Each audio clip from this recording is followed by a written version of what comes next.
Chapter 4 The Shadow He Carries. The first time Grogu felt real danger at Luke's temple, it did not come from outside. It came from someone standing right next to him. Ben's solo was getting stronger, and everyone could feel it. His presence in the Force grew louder and heavier with every passing week.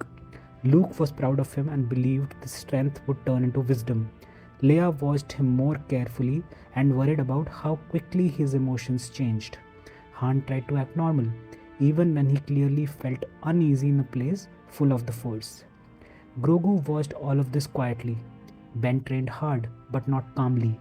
Every movement carried emotion. Every mistake made him angry. Every success only made him restless. Grogu trained differently. He moved slowly and stopped when he felt tired instead of pushing through it. He did this not because he was weak, but because he had learned what happened when you ignored the warning signs inside yourself. Ben noticed the difference. To him, Grogu looked like someone who never struggled and never cared enough to try. But Grogu struggled every day, just not in ways that were easy to see. He struggled to stay open, to stay present, and to stop himself from disappearing into silence the way he once had to. One day, during training, Ben pushed too far. It was not planned, and it was not dramatic.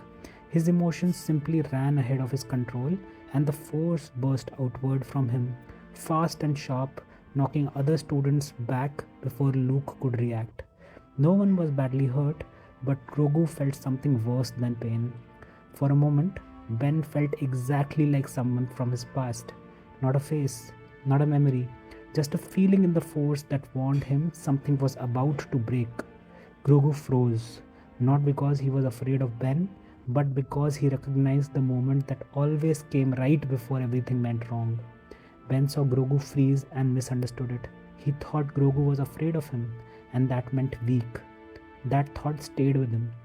After that day, Ben began watching Grogu more closely, not with kindness, but with irritation and curiosity mixed together.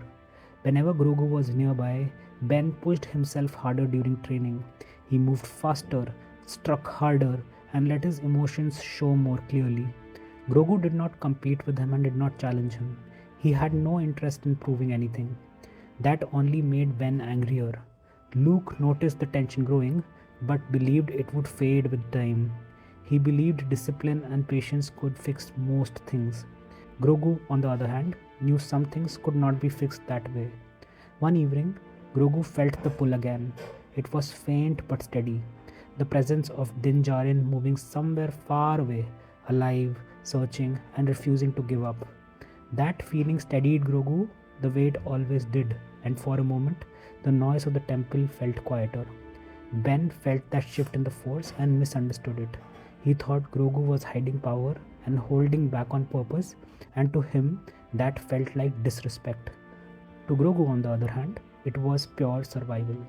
From that point on, the space between them changed.